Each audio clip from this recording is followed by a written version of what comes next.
Assalamualaikum warahmatullahi wabarakatuh. Waalaikumsalam warahmatullahi Nah, ngaji kita Fathul Qorib. Kemarin di episode perdana untuk Fathul Qorib kita ngebahas dari mulai mukodimah sampai babu toharo, bab bersuci. Jadi macam-macam jenis air yang dipergunakan untuk bersuci, gitu kan? Di episode kali ini kita mau ngebahas apa?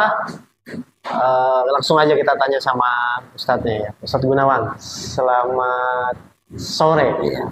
Sore Bang Cecep, sore ya. Kayaknya agak cerah nih habis pulang kampung deh, Gus. Yes, habis ganti oli biasa. Asik gitu. Satu lijar ke bawah lagi aja. Gimana Gus? Apa nih yang mau kita kaji nih? Iya. Episode kali ini. Kita masih pada wilayah tentang bab toharoh, Bang Cecep ya. Kemarin kita sudah mengenal tentang jenis-jenis air yang bisa dipakai bersuci, terus batasan jumlah air yang bisa dipakai bersuci. Nah, sekarang ini kita akan membahas, anggap bukan membahas ya, akan ngobrol lah gitu ya. Akan berbincang-bincang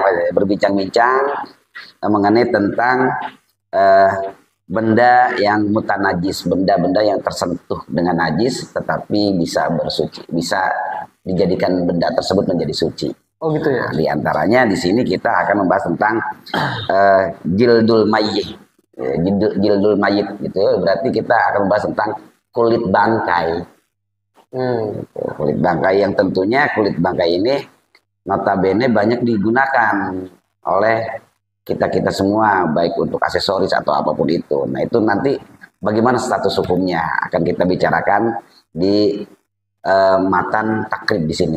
Oke, siap. Kayaknya langsung aja ya. Kita ini ya untuk menghemat waktu. Baik, kita langsung aja kita bincang-bincang tentang pasal yang membahas tentang wajuludul mayyitati, dan tentunya kita awali dengan bismillahirrahmanirrahim. Qala al-musannif rahimahullah taala wa nafa'ana bi ulumihi fid dharaini amin.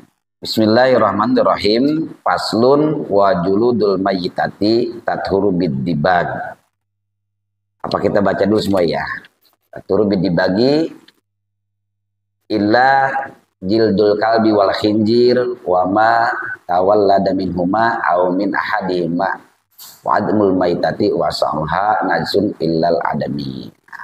Itu satu pasal tentang jildul mayit. Yang pertama tentunya kita akan sedikit bahas dulu mengenai tentang wajuludul mayyitati, dan adapun kulit mayit. Mayit di sini artinya bangkai. Nah, tathuru itu suci. Nah, kulit bangkai itu bisa suci, gitu kan? Tetapi di sini ada pengecualian, dibagi dengan cara disamak, dengan melakukan proses penyamakan. Itu. Sebelum dilakukan penyamakan, statusnya itu najis. Tetapi sebelum kita membahas statusnya itu najis dan juga sampai beralih menjadi suci, tinggal kita perhatikan dulu kategori hewan ini bangkai atau tidak bangkai. Hewan ini hewan yang seperti apa, hewan yang mana aja, kan gitu ya. Nah, sekarang begini, mengenai bangkai hewan itu bisa disebut bangkai ketika hewan ini dianggap tidak boleh dimakan. Baik tidak boleh dimakan karena memang ini hewannya itu mati karena bukan hasil penyembelihan, atau juga karena memang tidak boleh dimakan, hewan ini bukan salah satu hewan yang boleh dimakan. Contohnya hewan yang tidak boleh dimakan kira-kira apa, Bang Cecep? Ular, kucing gitu ya. Kucing juga. Gitu kan? Tikus. Nah, misalkan tikus kita ambil, kita tangkap di tikus, kan tikus Bekasi gede-gede ya. Nah, itu cek orang kita mah bercantum, itu gede-gede. Nah, udah kita tangkap, kita potong. Cara memotongnya kita sesuai dengan syariat misalkan. Nah, walaupun cara memotongnya sesuai dengan cara syariat, baca basmalah dan lain sebagainya, tetapi karena memang ini hewan yang tidak halal untuk dimakan, ya tetap saja. Walaupun syariat cara pemotongannya benar, disembelih dulu, tetap tidak boleh dimakan. Tetap haram ya. Tetap haram karena status hewannya haram. Gitu kan. Nah, terus ada juga misalkan di sini yang disebut bangkai itu adalah hewan yang halal kita makan, tetapi dia mati karena tidak hasil disembelih. Maka itu kategorinya bangkai. Ketabrak misalkan. Misalkan ketabrak ada kambing misalkan, ketabrak mobil, mati misalkan. Nah, kita makan. Haram hukumnya. Karena apa? Walaupun itu hewan yang halal dimakan, tapi karena matinya tidak hasil proses penyembelihan, maka hukumnya haram. Nah, itu kita lihat dari sudut pandang situ dulu. Nah, makanya suka ada kejadian ya di jalan-jalan itu pasti sering ketemu kejadian kayak hewan yang ketabrak, kayak ayam, kebanyakan kasus ayam ya. Ayam. Nah, ayam itu menurut Bang Cecep nih ayam yang udah ketabrak kelepek-kelepek. Terus kita potong. Kategorinya itu hewan udah mati atau belum kira-kira? Jadi halal ya, maksudnya. Nah, kebanyakan ketika dia sebelum dia mati masih kelepek-kelepek langsung segera dipotong. Kemudian statusnya jadi halal gitu. Statusnya beda. Kebanyakan hukum yang kita pakai seperti itu memang. Jadi karena masih dalam arti ada nyawanya. Iya, masih dianggap ada nyawanya, gitu kan? Maka disegerakan kita kembali agar tidak menjadi status bangkai, dia itu boleh dimakan. Tetapi memang ini menjadi satu perdebatan juga dan unik ketika dibahas sampai kepada titik ada yang menganggap sebenarnya hewan itu udah mati. Cuma saja itu adalah apa? Gerakan badan, sisa-sisa gerakan saja yang ada gitu. Dia itu sudah tidak apa namanya ya, hayatun mustaqirohnya nggak ada, tidak lagi pada posisi hidup normal. Dia kan sebenarnya bukan hidup normal ketika dia udah habis digeleng mobil, kelepek. Ya contohnya begini, ketika hewan udah kita potong, uratnya udah terputus, anggap kita udah sah kan, tapi dia masih bergerak nggak? Masih bergerak kan ya? Masih bergerak. Nah, ada yang menganggap ya sama aja itu juga, itu udah mati, gitu kan? tapi cuma itu sisa-sisa. Kalau katanya ngitung bulu kan kita ya ngitung bulu. Nah, ada yang menganggap nggak boleh itu tetap, gitu kan? Tetapi kita menganggap bahwa itu adalah masih kita anggap hidup. Yang menjadi masalah itu kan sudut pandang. Lagi-lagi kita al-fahmu, pemahaman. Begitu kan al-fahmu, pemahaman. Ketika kita memahaminya ke arah yang mana ya silahkan, itu yang penting ada alasan yang kuat, yang dasar hukumnya kesananya ada. Kebanyakan kita seperti itu. Nah, kembali ke pembahasan pokok. Dalam hal ini kita berarti dikonsentrasikan kepada masalah bangkai, bukan lagi bicara masalah hewan yang halal ataupun yang haram. Misalkan di sini bangkai yang boleh akan bisa terjadi statusnya suci ketika bangkai tersebut disamak. Contoh hasil penyamakan yang sering kita pakai kira-kira apa? Kayak gesper ya. Gesper dari rata-rata gesper dari kulit apa? Hah? Kulit apa? Kobra. Kulit kobra. Biawak. Nah, berarti pada prinsipnya binatang itu kan bukan binatang halal kan? Nah, bukan binatang halal. Boleh enggak? Boleh kalau disamak, kan gitu. Cuma cara penyamakan di sini harus melalui tata cara yang khusus, tidak sembarang dikeringkan. Misalkan kita, nemu bangkai nih, gitu kan, nemu bangkai kambing, gitu. Kita ambil aja kulitnya, kita samak misalkan. Itu kan memang sudah dicontohkan oleh Rasulullah ketika Rasulullah melihat para sahabat sedang membuang kambing yang meninggal, gitu kan. Nah, cuma akhirnya Rasulullah bertanya, kenapa kamu itu dibuang? Kenapa tidak diambil kulitnya untuk dipergunakan? Karena zaman dulu pasti akan sangat bermanfaat, banyak kan pakaian atau apa, aksesoris yang terbuat dari kulit itu kan itu. Kenapa iya? Nah, tempat air minum dan sebagainya. Kenapa enggak seperti itu? Nah, disitulah memperbolehkannya penyamakan berangkat dari kisah seperti itu. Kisah Rasulullah yang melihat, ya udah ambil aja kulitnya, yang penting harus disamak. Nah, cara penyamakannya itu berarti intinya jangan sampai ada benda najis yang tertinggal. Contoh misalkan ketika kulitnya kita ambil, kita bersihin, jangan ada daging yang menempel. Karena daging itu kan darah. Jangan ada yang menempel. Harus dagingnya tuh bersih. Ketika dagingnya masih ada, itu kan ikut menjadi kering di situ, maka tetap itu mutanajis, terkena najis jatuhnya, walaupun walaupun udah kering, udah bagus. Nah udah gitu juga harus menggunakan apa, bahan-bahan yang kesep. Itu di sini seperti yang para ulama-ulama terdahulu seperti pakai daun salam, seperti tambah daun bidara, gitu kan. Bahkan di sini juga ada yang mengatakan boleh nggak ketika mau mengeringkan itu menggunakan ramuan-ramuan lain seperti dari barang yang najis, contoh misalkan. Nah di sini ada boleh ketika itu pakai kotoran burung merpati. Nah kotoran burung merpati ini kan memang sering dipergunakan untuk melakukan penyamakan waktu itu. Nah boleh nggak nih kan gitu. Nah di sini diperbolehkan, walaupun itu yang namanya kotoran itu kan najis, tetapi ketika kotoran najis dalam bentuk yang dihasilkan dari burung merpati itu diperbolehkan, gitu kan, walaupun itu najis. Tapi kan dia hanya media untuk membersihkan lendir-lendir dan lain sebagainya. Nah itu diantara. Jadi cukup dengan seperti itu, dan tidak cukup dengan menggunakan terik matahari saja pemanasannya, harus dibantu dengan harus dibantu dengan media lain, gitu. Kalau dengan api aja kan kasarnya akan bisa memberikan dampak bau dulu sebelum kering itu kita akan mendapatkan bau bangkai dulu karena kan nggak terlalu cepat kering. Itu diantaranya. Itu jadi binatang baik yang binatangnya boleh dimakan ataupun binatangnya yang haram dimakan, nah itu boleh kulitnya disamak. Baik binatang yang dihasil penyembelihan ataupun binatang yang betul-betul bangkai, gitu kan, karena meninggal sendiri atau tertabrak dan lain sebagainya. Nah kalau binatang yang haram untuk dimakan, terus kemudian kulitnya disamak, itu kulitnya boleh dimakan atau enggak? Misalnya dijadiin kikil gitu, kikil kulit ular kobra, misalkan gitu. Atau di sini proses penyamakan di sini bukan untuk dimakan, tetapi hanya untuk digunakan aksesoris, digunakan alat, itu kan, bukan untuk dimakan. Kalau dimakan tetap hukumnya haram.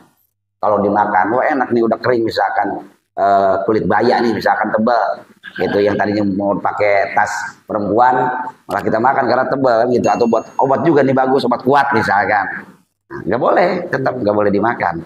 Dia hanya boleh dipergunakan. Dia suci tersebut hanya suci daripada sesuatu yang terkena najis. Dia suci karena tidak najis saja, tetapi tidak halal untuk dimakan.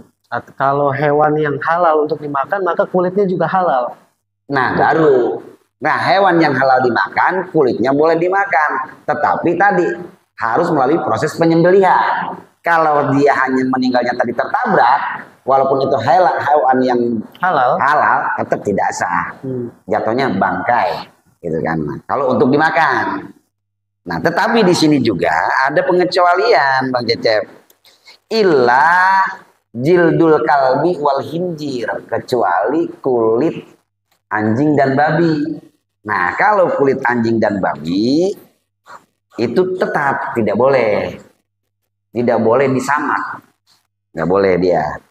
Apa alasannya?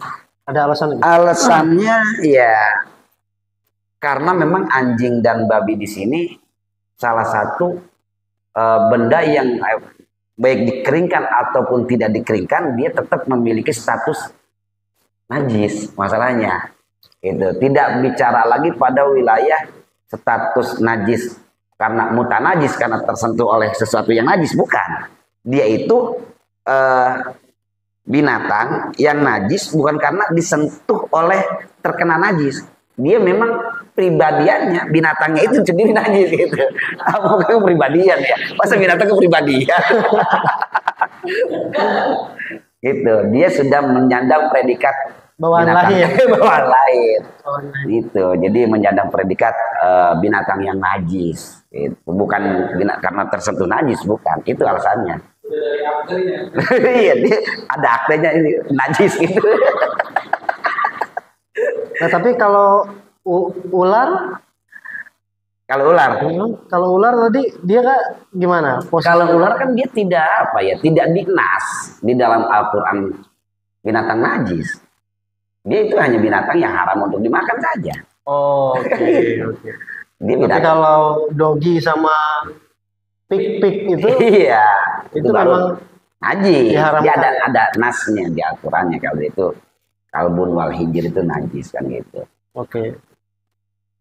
Tetapi memang ya tadi makanya ketika kita disentuh, dijilat oleh anjing, makanya kan itu jatuhnya kita cuci. mughaladzah, Iya. ya najisnya najis berat. Cara penyuciannya tidak cukup disiram atau dilap, dia harus 7 kali penyucian dan terakhir dengan debu. Nah itu kalbun wal khinjir, jangan baik darahnya, kulitnya, tulangnya atau bulunya itu tetap diharamkan menurut rujukan kitab di sini kan gitu. Oke. Wama dan sesuatu tawallada min huma, sesuatu yang lahir dari keduanya itu. Misalkan anjing ini ngelahirin, bukan anjing jenisnya, misalkan lahirin mbek misalkan. Lah iya kan, ketahuan di anjing selingkuh di keluar mbek kan gitu. Nah, walaupun wujudnya mbek, Ya. tetap statusnya anak anjing. Anjing ya. Itu dasar anjing gitu. Jadi walaupun anak mbek juga modelnya mbek tetap karena dia lahir dari anjing, itu kan persetubuhan anjing, maka ya tadi tetap si embe itu dari keturunan anjing nggak boleh dibag, nggak boleh disamak. Nah itu aumin ahadima atau dari salah satunya gitu kan. Salah satunya itu ya anjing melahirkan embe atau si babi melahirkan anjing misalkan. Iya kawin silang atau dan lain itu diantaranya. Nah itu dan selanjutnya yaitu wa azmul mayyitati, dan tulang bangkai. Terus wasak ruha dan rambutnya si bangkai. Najsun itu najis. Ilal adami, kecuali tulang dan rambutnya manusia. Nah ini membedakan bahwa manusia itu walaupun sudah meninggal dia tidak najis. Itu bangkai manusia, makanya manusia nggak disebut bangkai, sebutnya mayat gitu kan. Itu bahasa halusnya karena dia itu tidak najis. Berarti sperma pun nggak najis. Sperma juga tidak najis diantaranya. Jadi kalau kita misalkan mau sholat, terus nggak sengaja ada sisa-sisa sperma di pakaian, itu nggak perlu Enggak perlu. basuh. Nggak perlu dibasuh. Secara khusus nggak perlu. Secara khusus tidak ada. Karena dia nggak najis ya. Karena dia nggak najis gitu kan. Walaupun kelihatan dia ngerak misalkan, nggak apa-apa. Gitu. Ya. Kalau dia najis ya orang jadinya ya najis. Lah iya, berarti tubuh kita yang bersumber dari itu najis kategorinya. Ya kan? Betul. Hanya ya tadi menjijikan saja, jijik gitu kan kalau melihat itu. Nah ini mungkin muncul tanda tanya gitu kan. Saya Abi Suja di sini menerangkan bahwa tulang bangkai itu najis gitu kan. Tulang bangkai, baik tulang bangkai itu dari binatang yang halal dimakan ataupun binatang yang haram untuk dimakan, tetap tulangnya kategorinya najis gitu kan, apabila itu statusnya dari bangkai. Nah cuma permasalahan satu, sekarang ini ada yang orang yang menggunakan kayak rokok pakai gading gajah, itu kan gimana itu pertanyaannya kan. Nah ini kalau misalkan atau dari tulang, dari apa, nah itu. Nah kalau pendapat Imam Syafi'i dan pandangan dari Abu Suja yang notabene salah satu corak pemahamannya kepada Imam Syafi'i, apapun itu gitu kan, itu tetap hukumnya haram. Tetapi memang banyak para ulama lain yang membolehkan gitu kan, tulang binatang-binatang bangkai dari hasil bangkai itu dipajang, dipergunakan pakai alat ini, terus ada juga yang dipakai cangklong rokok dan lain sebagainya gitu. Itu diantaranya. Berarti kalau untuk aksesoris itu jadi haram, jadi najis. Haram kalau menurut pandangan Syekh Abu Suja di sini. Kayak kita pakai aksesoris kalung, tulang misalkan, atau gading, gitu kan? Gading gajah kebanyakan pakai, atau gading embe, gading babi, apalagi kan gitu. Banyak kan keren gitu, kuku-kukunya kan gitu kan, sering dipakai aksesoris. Nah itu kategorinya dalam pandangan mazhab Syafi'i itu haram. Gitu. Jadi tidak boleh tidak itu. Kecuali kulit, itu pun kecuali harus disamak. Kecuali kulit, dan itu pun harus disamak itu diantaranya. Faslun wala yajuju istiqmalun awani ad-dahabi gitu kan. Yaitu selanjutnya adalah dan tidak diperbolehkan menggunakan awani dahabi wal fiddah, yaitu menggunakan bejana, wadah. Bejana itu wadah ya, kayak apa sih, baskom atau apa itu? Iya, semacam wadah ya. Nah, seperti wadah itu. Nah, itu tidak boleh menggunakan wadah-wadah itu yang terbuat dari emas dan perak. Waya juju, dan boleh istimalun, mempergunakannya ghairu ma, selain daripada itu, minal awani, daripada misalkan kita boleh menggunakan tempat-tempat gitu kan, wadah-wadah yang kita pakai misalkan minum kek, tempat mangkuk kek misalkan, atau piring. Nah, itu yang terbuat dari emas misalkan, atau terbuat dari perak, itu haram dipergunakannya ya. Walaupun kita kaya banget, kita kaya nih, apapun yang ada di rumah kita emas perak misalkan. Nah, itu kita pergunakan buat media misalkan kita minum atau makan, itu nggak boleh itu hukumnya. Ya, kalau raja-raja zaman dulu itu kayak raja-raja zaman dulu. Begitu. Nah, dia kan pakai yang seperti itu. Kan? Kecuali misalkan boleh dari intan, boleh nggak? Dari mutiara boleh? Boleh. Yang penting jangan dari emas dan perak ini. Gitu kan? Kalau misalkan dari kuningan boleh, gitu kan? Dari mutiara, dari intan, atau dari logam-logam mulia lainnya lah yang status.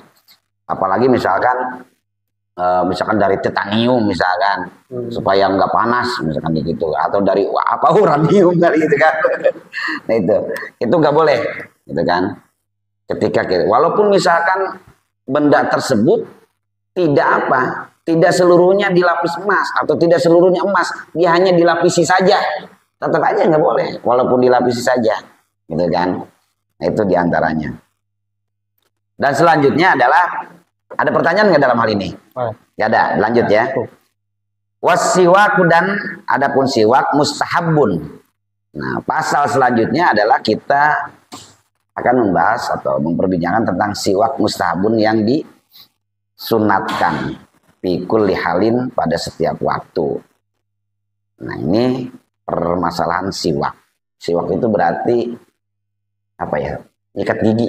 Ya. Itu. Nah, siwak ini biasanya yang masyhur itu menggunakan kayu apa namanya, Bang, ini? Kayu apa? Gaharu, apa? Bukan, kayu arok namanya. Oh, iya. Kayu arok ya. Kayu yang arok. Wangi itu deh, wangi. Nah, itu.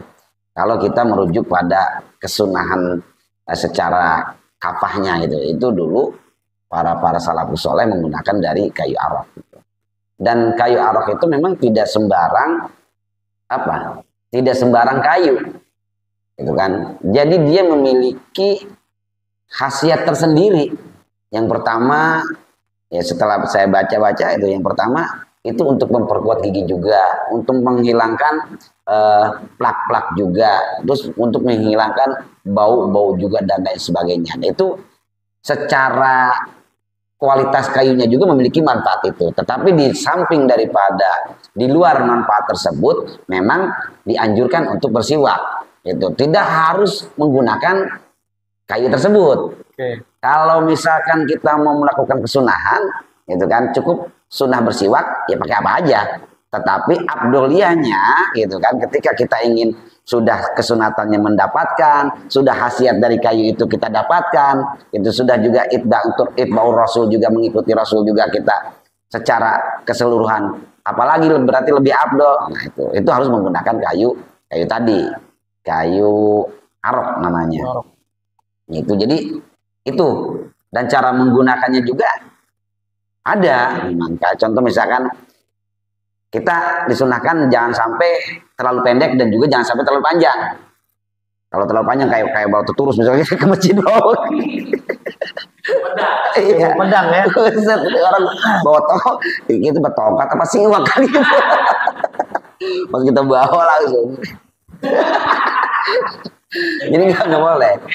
Iya. Jadi maksimal panjangnya itu ya sejengkal. Jangan terlalu pendek, jangan terlalu panjang. Standarnya adalah sejengkal. Pas lah gitu, di genggaman tuh. Iya. Pas. Cara menggunakannya juga kan ini begini tuh. Betul. Jari 3 kita di atas, gitu kan. Ini jempol sama kelingking kita di bawah. Ini cara menggunakannya. Jadi nggak sembarang. Jangan begini. Begini. Udah begini terus kita harus dipakainya juga ke kanan dulu. Ke kanan diputar. Jangan begini. Kan ada juga orang yang begini. Gitu kan. Nah, disunahkan tuh bukan begini. Karena takut lecet. Begini. Diputar aja terus dimasukin ke dalam. Nah, itu. Iya, kalau bisa makan. Terus boleh enggak dalam gusi kita? Boleh gitu, dalam gigi kita, belakang giginya bukan depannya. Boleh. Nah, itu siwak ya dari kayu arak. Tapi kalaupun misalkan kita tidak menggunakan kayu itu pun tetap kesunatan didapatkan. Misalkan, ada kayu apa nih, kayu rambutan misalkan.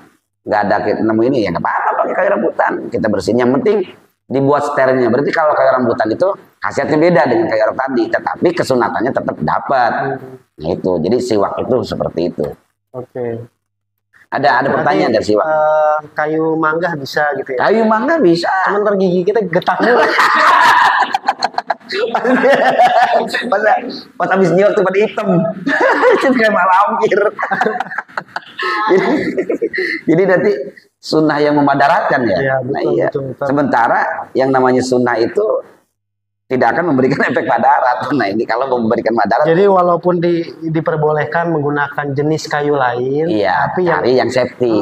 yang paling bagus ya kayu Kayu arok arok itu tadi, iya, dia di samping memang bagus, manfaatnya ada, dan juga memang salah satu kayu yang turun-temurun dari zaman Rasul. Dan sekarang udah banyak kok di toko-toko Iya. oleh-oleh haji itu ya. Banyak. Mau yang ukurannya gede lah, yang Iya, kecil tuh tinggal banyak kok. tergantung mana yang suka gitu. Iya, kita sukanya apa yang gede, apa yang kecil kan gitu kan. Iya. Daripada capek-capek kita motongin kayu nangka gitu. Iya. Mendingan yang udah jadi gitu kira-kira ya. Bener. Ya itu siwak ya. Jadi pakai, nggak ada yang lain pakai, kan suka ada juga orang mau sholat pakai ini, pakai baju boleh, tapi bukan baju yang bahannya licin, harus yang kasar kayak baju saya nih, murah nih, kasar nih kan gitu. Boleh. Jadi mau sholat nih, karena ada beberapa, nanti di sini ada beberapa disunahkan ketika kita bersiwak. Itu. Fikul halin setiap waktu. Jadi bersiwak itu kapanpun boleh. Kapanpun boleh, gitu kan. Kapanpun boleh, dimanapun gitu. Mau ngomong kita siwak dulu, mau ngaji kita siwak dulu, mau apapun itu kita siwak dulu, gitu kan. Kalau pokoknya sesuatu yang ketika mau melakukan amalan-amalan baik ya pakai siwak, karena siwak itu kesunahan, jadi harus berdampingan dengan amalan baik. Oke. Gitu. Kalau kita melakukan amalan buruk jangan siwak dulu. Saya mau maling ya, siwak dulu. Sudah.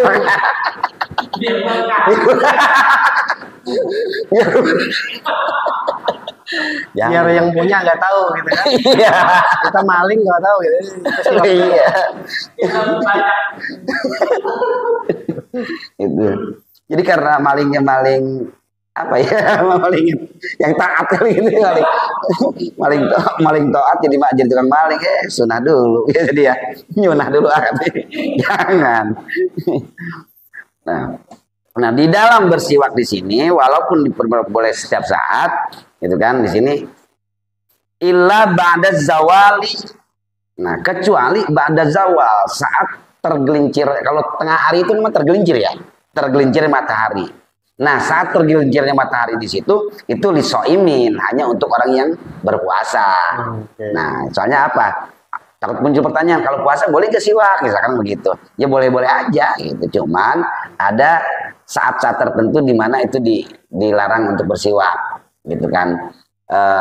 Mungkin ada pendapat kenapa ketika ba'da zawal itu dilarang untuk bersiwak? Takutnya siwaknya taruhin gula, itu lumayan manis nih, gitu. Gitu. Cari-cari kesempatan nih kan gitu. Terus yang kedua, takut bercampur, intinya. Takut bercampur antara material yang menempel di siwak tersebut masuk kan gitu ke dalam mulut kita. Hanya itu aja sih sebenarnya. Makanya di sini juga sebenarnya tidak membatalkan, hanya dimakruhkan. Ketika tengah hari udah sedang-sedangnya perut nagih gitu kan, kita banyak alasan nyiwak mulu gitu. Terus yang kedua begini juga sih, enggak. Yang pertama itu ada kekhawatiran kita tercampur dengan barang yang di luar nggak boleh masuk, gitu kan? Kayak kita ludah kalau masih di dalam lagi puasa boleh ditelan kan? Nelenin ludah tiap hari gitu puasa, misalkan boleh, gitu kan? Nah, tetapi kalau ludah itu sudah keluar, udah ada di luar bibir, jangan. Gitu.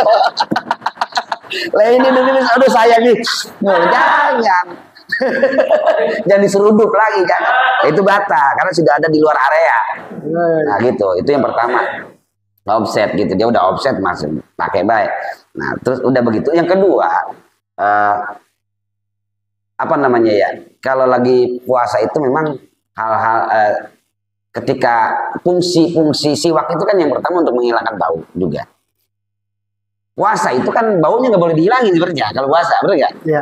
Itu kenapa puasa itu baunya misalkan nggak boleh dihilangin? Karena apa? Itu nanti bau itu akan menggantikan nanti di surga, itu kan akan menggantikan wangi kasturi nanti. Akan terbalas baunya itu oleh baunya minyak kasturi. Akan dibalas dengan wewangian yang luar biasa dari bau. Kalau puasa menghindari bau berarti kita tidak akan mendapatkan balasan wewangian tadi. Kadang-kadang orang tuh mau menghilangkan bau itu. Nah, itu takutnya kan gitu. Dia ganti baunya itu dengan bau semur jengkol. Bau juga. Bau ayam pop gitu kan. Makanya jadi harus bangga kalau kita lagi puasa itu bau terus bangga. Kalau bisa sebau mungkin. jangan kalau kan bisa yang lawan ngomong kita sampai puyeng malah. Jangan kan orang lain gitu, kita aja udah mabuk nyium, jangan gitu. Wah, kita gitu. Nah kalau bisa sampai itu, jadi nanti penggantinya tuh lebih wangi lagi, lebih dasar lagi wanginya, pahala wanginya gitu maksudnya. Nah itu karena kalau lagi puasa seperti itu, jadi makanya dimakruhkan. Takut khawatir baunya menjadi berkurang, berarti pahalanya berkurang dong kan gitu. Terus yang kedua kekhawatiran untuk membatalkan karena ada material yang masuk. Nah itu, jadi baik itu puasa sunnah ataupun puasa wajib sama aja pada posisi. Karena apa? Sunnah dan wajib pembatalan puasa sama, kan gitu yang membatalkan puasa sama. Lisaimin wahwa fi salasati mawadi. Nah, adapun menggunakan siwak itu fi salasati mawadi ada 3 model cara penggunaan di sini, gitu kan? Yang dimana 3 cara penggunaan di sini asadu istihbaban. Sangat disunatkan, berarti sangat disunatkan itu sangat ditekankan, gitu kan? Itu harus betul-betul kita ikuti cara di sini. Yang pertama, inda taghayyurul fami. Ketika berubahnya mulut kita, itu berubah baunya.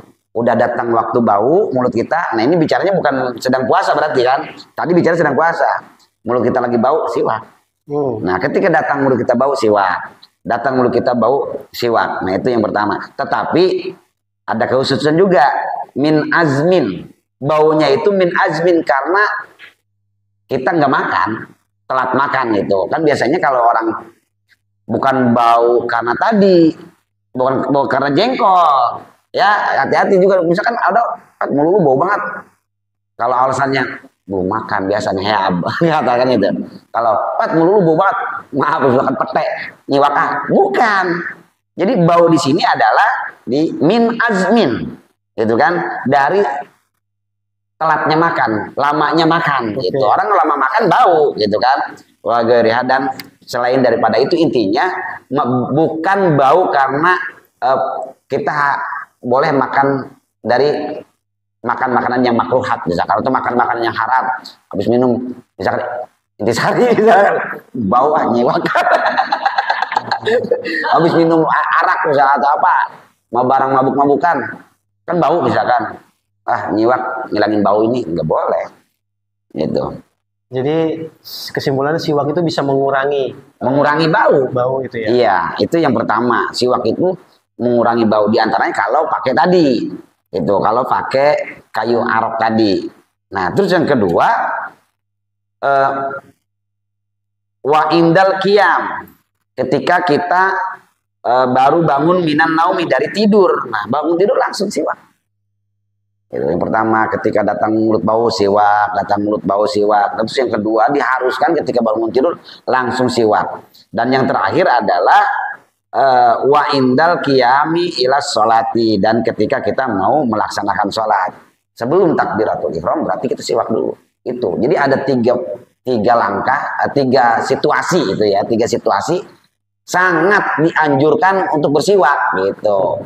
Ketika memang siwak itu pikuli halin kapan saja, tetapi ada beberapa waktu yang ditekankan harus dari kapan saja tersebut. Nah, diantaranya bangun tidur, hendak melakukan sholat, dan ketika mulut sudah melakukan perubahan bau karena tadi pengaruh Gas dari tadi ya. iya. Barangkali itu ya untuk hari ini. Ya. Oke.